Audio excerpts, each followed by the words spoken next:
ಎಲ್ರಿಗೂ ನಮಸ್ಕಾರ. ನೀವು ನೋಡ್ತಾ ಇದ್ದೀರಾ ಟಿವಿ ವಿಕ್ರಮ. ನಾನು ಮುಮ್ತಾಜ್ ಅಬ್ದುಲ್ ನೆಲೆಡ್ಕ. ವೀಕ್ಷಕರೇ, ಈ ಜಗತ್ತಲ್ಲಿ ಅವಮಾನಗಳನ್ನು ಅನುಭವಿಸೋದಕ್ಕೆ ಅಂತಾನೆ ಅಥವಾ ಸೋಲನ್ನು ಅನುಭವಿಸೋದಕ್ಕೆ ಅಂತಾನೆ ಅಥವಾ ಮುಖಭಂಗವನ್ನು ಅನುಭವಿಸೋದಕ್ಕೆ ಅಂತಾನೆ ಒಂದು ದೇಶವನ್ನು ನಿರ್ಮಾಣ ಮಾಡಲಾಗಿದೆ ಅಂತ ಅನ್ಸಿದ್ರೆ ಅದು ಯಾವ ದೇಶ ಆಗಿರ್ಬೋದು ಹೇಳಿ? ಯಾವುದು? Yes, it's none other than Pakistan.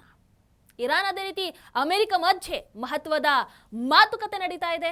But ಗೊತ್ತಲ್ವಾ, ಪಾಕಿಸ್ತಾನ ನಾನೇ ಮೀಡಿಯೇಟರ್, ನಾನೇ ಸರಿ ಮಾಡೋದು, ನಮ್ಮಿಂದನೇ ಇವರು ಸರಿ ಆಗೋದು ಅನ್ನೋ ರೀತಿ ಓಡಾಡಿದ್ದು. ಇದು ನಮ್ಮ ದೇಶದ ವಿರೋಧ ಪಕ್ಷ ಬೇರೆ, ಅದಕ್ಕೆ ನೋಡಿ ಪಾಕಿಸ್ತಾನ ಮಧ್ಯಸ್ಥಿಕೆಯನ್ನು ವಹಿಸ್ತಾ ಇದೆ, ಭಾರತ ಎಲ್ಲಿದೆ ಅಂತ ತಮ್ಮ ಅದೇ ಹಳೆಯ ಚೀಪು ಬುದ್ಧಿಯನ್ನು ಹೊರಹಾಕಿದ್ರು. ಇರಲಿ, ಶಹಬಾಜ್ ಶರೀಫ್, ಅದೇ ರೀತಿ ಆಸಿಮ್ ಮುನೀರ್ ಏನೋ ದೊಡ್ಡ ಸಾಧನೆ ಮಾಡಿಬಿಡ್ತೀವಿ ಅಂತ ಈ ಮೂಲಕ ಕನಸನ್ನ ಕಾಣ್ತಾ ಇದ್ರು. ಬಟ್ ಕೊನೆಯಲ್ಲಿ ಏನಾಯ್ತು? ಅವಮಾನ. ಅವರಿಗೆ ಆದಂತಹ ಅವಮಾನವನ್ನ ನೋಡಿದ್ರೆ ನಕ್ಕು ನಕ್ಕು ಸುಸ್ತಾಗಬಿಡ್ತೀರಾ. ವೀಕ್ಷಕರೀಗ ಇರಾನ್ ಅಮೆರಿಕ ಒಪ್ಪಂದ ರದ್ದಾಗಿದೆಯಾ ಅಥವಾ ಮಾತುಕತೆ ಮುಂದುವರಿತಾ ಇದೆಯಾ? ಭಾರತ ಏನು ಮಾಡ್ತಾ ಇದೆ? ಮೋದಿ ಸರ್ಕಾರದ ಪಾತ್ರ ಏನಿಲ್ಲಿ? ಇವೆಲ್ಲವನ್ನು ಕೂಡ ಇವತ್ತಿನ ಕಾರ್ಯಕ್ರಮದಲ್ಲಿ ನೋಡ್ತಾ ಹೋಗೋಣ. ಅದಕ್ಕೂ ಮೊದಲು ನೀವು ಟಿವಿ ವಿಕ್ರಮವನ್ನು ಸಬ್ಸ್ಕ್ರೈಬ್ ಮಾಡದೇ ಇದ್ದಲ್ಲಿ ದಯವಿಟ್ಟು ಟಿವಿ ವಿಕ್ರಮವನ್ನು ಸಬ್ಸ್ಕ್ರೈಬ್ ಮಾಡಿ. ವೀಕ್ಷಕರ, ಮೊದಲು ಶಹಬಾಜ್ ಶರೀಫ್ ಅವರ ಮುಖವನ್ನು ನೋಡಿ. ಇದು ಇರಾನ್ ಪ್ರತಿನಿಧಿಗಳು ಬಂದಾಗ ಸಿಕ್ಕಂತ ಒಂದು ಅದ್ಭುತ ದೃಶ್ಯ. ಆ ಮುಖದ ಮೇಲೆ ಆತಂಕ, ಗಾಬರಿ, ಹತಾಶೆ, ಅವಮಾನ ಎಲ್ಲವೂ ಕೂಡ ಸ್ಪಷ್ಟವಾಗಿ ಕಾಣಿಸ್ತಾ ಇದೆ. ಏನೋ ಲೋಕನೇ ಮುಳುಗೋಯ್ತಪ್ಪ ಅನ್ನೋ ಥರ ಆಗಬಿಟ್ಟಿದೆ. ಶಹಬಾಜ್ ಶರೀಫ್ ಕೈ ಕುಲುಕ್ತಾ ಇದ್ರೆ ಆ ಕಡೆ JD ವ್ಯಾನ್ಸ್ ಎಲ್ಲವನ್ನ ಕೂಡ ಗಮನಿಸ್ತಾ ಇದ್ರು. ಬಟ್ ಇದರ ಮಧ್ಯದಲ್ಲಿ ಆ ಒಂದು ರೂಮ್ ಒಳಗೆ ನಡೆದಂತಹ ಘಟನೆ ಪಾಕಿಸ್ತಾನ ಅಮೆರಿಕ ಇಬ್ಬರಿಗೂ ಕೂಡ ಒಂದು ದೊಡ್ಡ ಆಘಾತವನ್ನ ನೀಡುತ್ತೆ. ಯಾಕೆ ಅಂತಂದ್ರೆ ಅಮೆರಿಕದ ತಂಡ ಕೋಪ ಮಾಡಿಕೊಂಡು ವಾಕೌಟ್ ಮಾಡಿಬಿಡ್ತಾರೆ. ಶಹಬಾಜ್ ಶರೀಫ್, ಅದೇ ರೀತಿ ಆಸಿಮ್ ಮುನೀರ್ ಇಬ್ರು ಒಂಥರ ಶಾಕಲ್ಲಿ ನಿಂತು ಬಿಟ್ರು. ಅವರಿಗೆ ಏನ್ ಮಾಡ್ಬೇಕು ಅಂತ ಅರ್ಥ ಆಗ್ತಾ ಇಲ್ಲ. ದೊಡ್ಡ ರಾಜತಾಂತ್ರಿಕ ಗೆಲುವು ಸಿಗುತ್ತೆ, ಜಗತ್ತಿನ ಮುಂದೆ ಇದನ್ನ ಹೇಳ್ಕೊಂಡು ಓಡಾಡಬಹುದು ಅನ್ನುವಂಥ ಒಂದು ಆಸೆಯಲ್ಲಿ ಇದ್ರು. ಬಟ್ ಏನ್ ಮಾಡೋದು? ಎಲ್ಲ ಉಲ್ಟಾ ಆಗಿಬಿಡ್ತು. ವೀಕ್ಷಕರೇ, ಹಾಗಾದ್ರೆ ನಿಜವಾಗ್ಲೂ ಅಲ್ಲಿ ಏನಾಯ್ತು? ಶಹಬಾಜ್ ಶರೀಫ್, ಪಾಕಿಸ್ತಾನದ ಪ್ರಧಾನಮಂತ್ರಿ, ಆತ ಏನ್ ಅನ್ಕೊಂಡ? ಓಕೆ, ಇರಾನ್ ವಿದೇಶಾಂಗ ಸಚಿವ ಅಬ್ಬಾಸ್ ಅರಾಘ್ಚಿ ಬರ್ತಾರೆ, ನಾನು ಅವರನ್ನ ಭೇಟಿ ಆಗ್ತೀನಿ, JD ವ್ಯಾನ್ಸ್ ಜೊತೆಗೆ ಪರಿಚಯ ಮಾಡಿಸ್ತೀನಿ, ದೊಡ್ಡ ರಾಜತಾಂತ್ರಿಕ ಯಶಸ್ಸು ಸಿಗತ್ತೆ, ಶಾಂತಿ ಮಾತುಕತೆ ಬಹಳ ಆರಾಮ್ಸೆ ಹೋಗುತ್ತೆ ಅಂತ ಅಂದುಕೊಂಡಿದ್ರು. ಆದ್ರೆ ಅನ್ಕೊಂಡಿದ್ದೆ ಬೇರೆ, ಆಗಿದ್ದೆ ಬೇರೆ. ಮಾತುಕತೆ ಆಗತ್ತೆ, ಆದ್ರೆ ಅವಮಾನದ ಮುಖೇನ ಆಗತ್ತೆ. ಇರಾನ್ ನಿಯೋಗ ಬಂತು, ಒಂದು ಸ್ವಲ್ಪ ಹೊತ್ತು ಮಾತುಕತೆಯನ್ನ ಮಾಡ್ತಾರೆ, ಔಪಚಾರಿಕವಾಗಿ ಭೇಟಿಯನ್ನ ಮಾಡ್ತಾರೆ. ಅದಾದ ನಂತರ ಅಲ್ಲಿಂದ ಸೀದಾ ಹೊರಟು ಹೋಗೇ ಬಿಡ್ತಾರೆ. ಫೋಟೋ ಸೆಷನ್ ಇಲ್ಲ, ಸಂಭ್ರಮ ಇಲ್ಲ, ಏನೂ ಇಲ್ಲ. ಅಂದ್ರೆ ಇರಾನ್ ತನ್ನ ಸ್ವಾಭಿಮಾನವನ್ನ ಅಲ್ಲಿ ತೋರಿಸುತ್ತೆ. ಫೋಟೋನೂ ಇಲ್ಲ, ಏನೂ ಇಲ್ಲ, ಇವ್ರುಗಳಿಗೆ ಮರ್ಯಾದೆನೂ ಇಲ್ಲ. ಶರೀಫ್ಗೆ ಇಲ್ಲಿ ಒಂದು ಕಡೆ ಡೊನಾಲ್ಡ್ ಟ್ರಂಪ್ ಏನಾದ್ರೂ ಪ್ರಶ್ನೆ ಕೇಳಿದ್ರೆ ಅಥವಾ ಕೋಪ ಮಾಡ್ಕೊಂಡ್ರೆ ಅನ್ನುವಂಥ ಭಯ, ಮತ್ತೊಂದು ಕಡೆ ನಿಮಗೆ ಕೆಲಸವನ್ನ ಕೊಟ್ಟಿದ್ವಿ, ಅದರ ರಿಸಲ್ಟ್ ಏನಾಯ್ತು ಅಂತ ಯಾರಾದ್ರೂ ಕೇಳಿಬಿಟ್ರೆ ಏನು ಮಾಡುದು ಅನ್ನುವಂಥ ಗಾಬರಿ ಅದು ಮುಖದ ಮೇಲೆ ಬಹಳ ಸ್ಪಷ್ಟವಾಗಿ ಕಾಣಿಸ್ತಾ ಇತ್ತು. ಬಟ್ ವೀಕ್ಷಕರೇ, ಈ ಕೆಲಸ ಪಾಕಿಸ್ತಾನದಿಂದ ಆಗೋದೇ ಇಲ್ಲ ಅನ್ನುವಂಥದ್ದು ಅಫ್ಕೋರ್ಸ್ ಅಮೆರಿಕಾಗೂ ಮೊದಲೇ ಗೊತ್ತಿತ್ತು. ಅದಕ್ಕೆ ಅಮೆರಿಕ ತೆರೆಮರೆಯಲ್ಲಿ ಮತ್ತೊಂದು ಆಟವನ್ನ ಆಡ್ತು. ಅದು ಏನನ್ನುವಂಥದ್ದನ್ನು ಮುಂದೆ ನಾನು ಹೇಳ್ತಾ ಹೋಗ್ತೀನಿ. ಅದಕ್ಕೂ ಮೊದಲು ಅಲ್ಲಿ ನಡೆದಂತಹ ಘಟನೆಯನ್ನ ವಿಡಿಯೋ ಮುಖೇನ ನೋಡ್ತಾ ಹೋಗಿ. ಅಮೆರಿಕದ ಪ್ರತಿನಿಧಿಗಳು ಮೊದಲು ಬರ್ತಾರೆ, ಆ ನಂತರ ಇರಾನ್ ತಂಡ ಆಗಮಿಸುತ್ತೆ. ಅದಾದ ನಂತರ ಇರಾನ್ ವಿದೇಶಾಂಗ ಸಚಿವ ಅಬ್ಬಾಸ್ ಅರಾಘ್ಚಿ ಬಂದು ಬಹುಶಃ ಶಹಬಾಜ್ ಶರೀಫ್ ಜೊತೆಗೆ ಹೇಳಿರಬಹುದು, ಇರಾನ್ ತಂಡ ನೇರವಾಗಿ ಹೇಳಿರಬಹುದು, ಏನು ಅಮೆರಿಕ ಹೊಸ ನಾಟಕವನ್ನ ಮಾಡ್ತಾ ಇದೆ, ಹಾಗಾಗಿ ಮೊಹಮ್ಮದ್ ಬಾಗರ್, ಅದೇ ರೀತಿ ವಿದೇಶಾಂಗ ಸಚಿವ ಅಬ್ಬಾಸ್ ಅರಾಘ್ಚಿ ಈ ಫೋಟೋ ಸೆಷನ್ ಅಲ್ಲಿ ಭಾಗವಹಿಸೋದಿಲ್ಲ, ಸೀದಾ ಹೊರಟು ಹೋಗ್ತಾರೆ. ಅದಕ್ಕೆ ಇರಾನ್ ಇಲ್ಲಿ ಈ ರೀತಿ ಮಾಡೋದಕ್ಕೆ ರೀಸನ್ ಕೂಡ ಇದೆ. ಏನು? ಒಂದಷ್ಟು ದಿನಗಳ ಹಿಂದೆ ಡೊನಾಲ್ಡ್ ಟ್ರಂಪ್ ಒಪ್ಪಂದ ಆಗದೇ ಇದ್ರೆ ಮತ್ತೆ ನಾವು ಕಠಿಣ ಕ್ರಮವನ್ನ ಕೈಗೊಳ್ಳುತ್ತೀವಿ ಅಂತ ಎಚ್ಚರಿಕೆ ಮಾತುಗಳನ್ನು ಆಡಿದ್ರು. ಅಂದ್ರೆ ಒಪ್ಪಂದಗಳೆಲ್ಲ ಆಗಿ ಏನೋ ಒಂದು ಒಳ್ಳೆ ರೀತಿಯಾಗಿ ನಡ್ಕೊಂಡು ಹೋಗ್ತಾ ಇದೆ ಅಂತ ಅಂದಾಗಲೇ ಈ ಟ್ರಂಪ್ ಈ ಅಧಿಕ ಪ್ರಸಂಗತನ ಅಂತ ಹೇಳ್ತಾರಲ್ವಾ, ಅದನ್ನು ಪ್ರದರ್ಶನ ಮಾಡಿಬಿಡ್ತಾರೆ. ಹಾಗಾಗಿ ಇದರಿಂದ ಇರಾನ್ ಕೂಡ ಅಸಮಾಧಾನಗೊಂಡಿತ್ತು.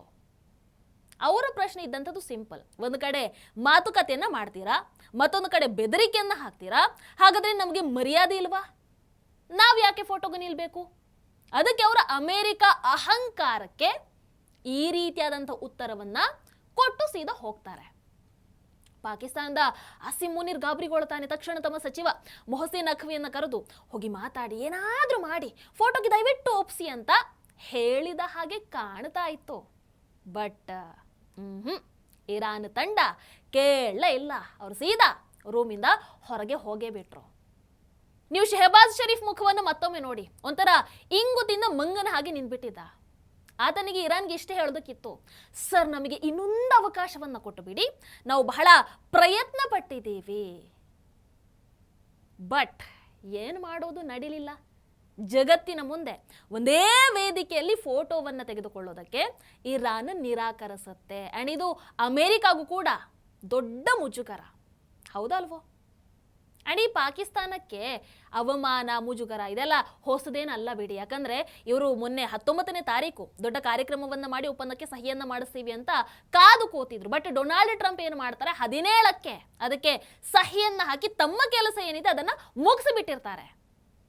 ಆಮೇಲೆ ಇಲ್ಲಿ ಪಾಕಿಸ್ತಾನ ಏನ್ ಹೇಳ್ತಾ ಇತ್ತು, ಇರಾನ್ ಅಮೆರಿಕ ಒಪ್ಪಂದಕ್ಕೆ ಮಧ್ಯಸ್ಥಿಕೆಯನ್ನ ಮಾಡ್ತಾ ಇರುವಂತದ್ದು ನಾವೇ, ಇದು ನಮ್ಮದೇ ಅಂತ ಹೇಳ್ತಾ ಇದ್ರು. ಬಟ್ ವಾಸ್ತವ ಏನ್ ಅನ್ನುವಂಥದ್ದನ್ನ ಈ ಕಾರ್ಯಕ್ರಮದ ಫೋಟೋಗಳೇ ಹೇಳ್ತಾ ಇತ್ತು. ನೋಡಿ, ಕತಾರ್ನ ವಿದೇಶಾಂಗ ಸಚಿವ ಅಲ್ ಥಾನಿ ಅಲ್ಲೇ ಕೂತ್ಕೊಂಡಿದ್ದಾರೆ.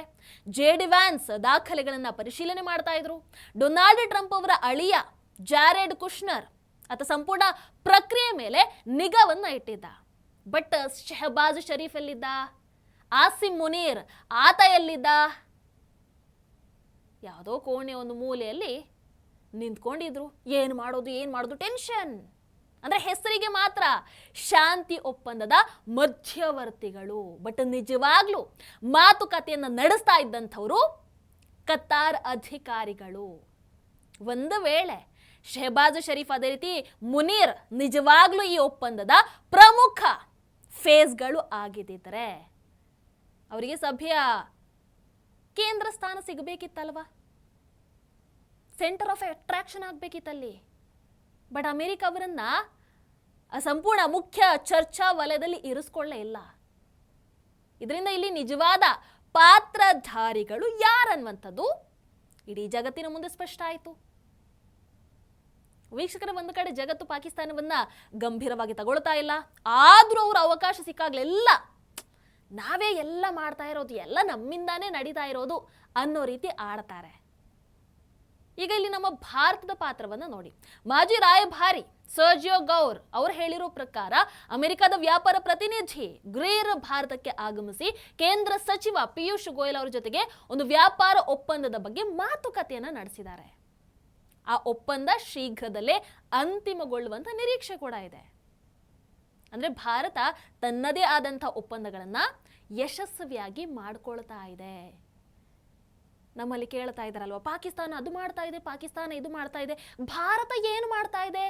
ಭಾರತ ತನ್ನ ದೇಶಕ್ಕೆ ಏನು ಬೇಕೋ ಅದನ್ನು ಮಾಡ್ಕೊಳ್ತಾ ಇದೆ. ಬಟ್ ನಾವು ಒಪ್ಪಂದವನ್ನ ಮಾಡಿಸೋರು ಅಂತ ಹೇಳ್ಕೊಂಡು ತಿರುಗಾಡ್ತಾ ಇರುವಂತ ಪಾಕಿಸ್ತಾನ, ಅವರ ಪರಿಸ್ಥಿತಿ ಏನು? ಅವಮಾನ ಅಷ್ಟೇ.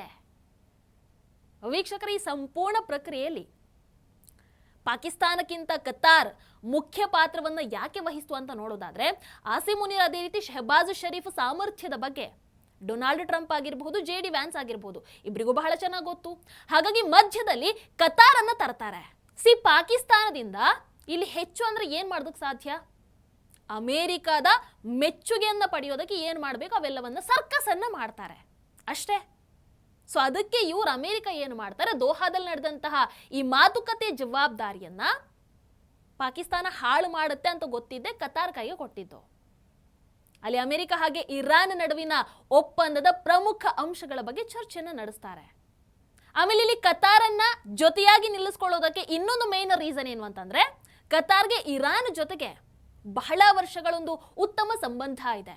ಟೆಹರಾನ್ ನಲ್ಲಿ ಅವರ ವಿಶ್ವಾಸಾರ್ಹತೆ ಇದೆ. ಹೀಗಾಗಿ ಅಮೆರಿಕಾಗೂ ಇರಾನ್ಗೂ ಕತಾರ್ ಜೊತೆಗೆ ಕೆಲಸ ಮಾಡುವಂಥದ್ದು ಬಹಳ ಸುಲಭ ಆಗಿಬಿಡ್ತು.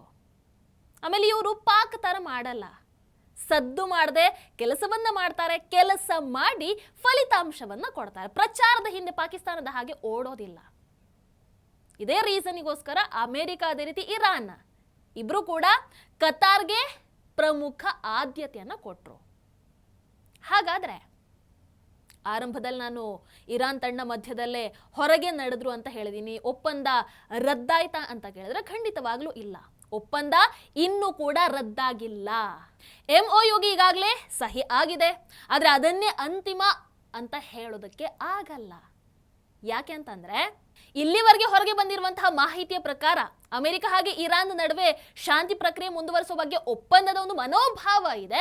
ಆದ್ರೆ ಲೆಬನಾನ್ ವಿಚಾರದಲ್ಲಿ ಒಂದು ದೊಡ್ಡ ಕ್ವೆಶ್ಚನ್ ಮಾರ್ಕ್ ಹಾಗೆ ಉಳ್ಕೊಂಡಿದೆ. ಯಾಕಂದ್ರೆ ಇಸ್ರೇಲ್ ಪ್ರಧಾನಿ ಬೆಂಜಮಿನ್ ನೆತನ್ಯಾಹು ಬಹಳ ಸ್ಪಷ್ಟವಾಗಿ ಹೇಳ್ತಾ ಇದ್ದಾರೆ, ನಾನು ಟ್ರಂಪ್ ಸೂಚನೆಗಳ ಪ್ರಕಾರ ನಡ್ಕೊಳ್ಳೋದಕ್ಕೆ ಸಾಧ್ಯ ಇಲ್ಲ, ನನ್ನ ದೇಶದ ಹಿತಾಸಕ್ತಿಯ ಪ್ರಕಾರನೇ ನಾನು ನಡ್ಕೊಳ್ಳುವಂಥದ್ದು, ನಿರ್ಧಾರವನ್ನು ತೆಗೆದುಕೊಳ್ಳುವಂಥದ್ದು. ಅದರಲ್ಲೂ ವಿಶೇಷವಾಗಿ ಲೆಬನಾನ್ ವಿಚಾರದಲ್ಲಿ ಇಸ್ರೇಲಿ ಸೇನೆಯನ್ನ ಹಿಂಪಡೆಯೋದಕ್ಕೆ ಯಾರೇ ಒತ್ತಡವನ್ನ ಹೇರಿದ್ರು ನೆತನ್ಯಾಹು ಅದಕ್ಕೆ ಒಪ್ಪೋದು ಇಲ್ಲ, ಇಲ್ಲಿವರೆಗೂ ಒಪ್ಪಿಲ್ಲ.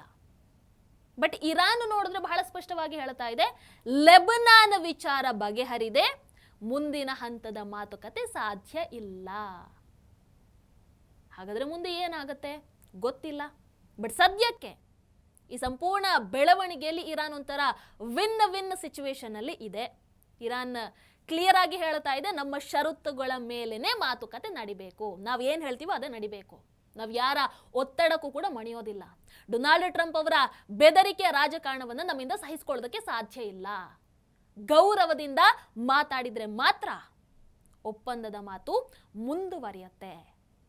ಹಾಗಾಗಿ ಈಗ ಈ ಒಪ್ಪಂದ ಅಂತಿಮವಾಗಿ ಯಶಸ್ವಿ ಆಗತ್ತಾ, ಆಗಲ್ವಾ, ಮುಂದಿನ ದಿನಗಳಲ್ಲಿ ಗೊತ್ತಾಗುತ್ತೆ. ಆದರೆ ಈ ಸಂಪೂರ್ಣ ಪ್ರಕ್ರಿಯೆಯಲ್ಲಿ ಒಂದು ವಿಚಾರ ಮಾತ್ರ ಬಹಳ ಸ್ಪಷ್ಟವಾಗಿ ಅರ್ಥ ಆಯಿತು, ಪಾಕಿಸ್ತಾನದ ಪರಿಸ್ಥಿತಿ ಒಂಚೂರು ಬದಲಾಗಿಲ್ಲ. ಮೊದಲು ಗೌರವ ಸಿಗ್ತಾ ಇರಲಿಲ್ಲ, ಈಗಲೂ ಸಿಗ್ತಾ ಇಲ್ಲ, ಮುಂದೆ ಸಿಗುವಂತಹ ಯಾವ ಲಕ್ಷಣಗಳು ಕೂಡ ಕಾಣಿಸ್ತಾ ಇಲ್ಲ. ತಾವು ದೊಡ್ಡ ಮಧ್ಯವರ್ತಿಗಳು ಅನ್ನೋ ರೀತಿ ತಿರುಗಾಡ್ತಾ ಇದ್ದಂತಹ ಶಹಬಾಜ್ ಶರೀಫ್ ಆಗಿರ್ಬೋದು, ಆಸಿಮ್ ಮುನೀರ್ ಆಗಿರ್ಬೋದು, ಇವರಿಗೆ ಇರಾನ್, ಅಮೆರಿಕ ಇಬ್ರು ಕೂಡ ತಮ್ಮ ತಮ್ಮ ರೀತಿಯಲ್ಲಿ ವಾಸ್ತವವನ್ನ ಅರ್ಥ ಮಾಡಿಸುವಂತ ಪ್ರಯತ್ನವನ್ನ ಮಾಡಿದೆ. ವೀಕ್ಷಕರ, ಈ ಒಪ್ಪಂದ ಕೊನೆಗೂ ಯಶಸ್ವಿ ಆಗತ್ತಾ? ಇರಾನ್ ಅಮೆರಿಕ ಮಾತುಕತೆ ಯಾವ ದಿಕ್ಕಲ್ಲಿ ಸಾಗತ್ತೆ?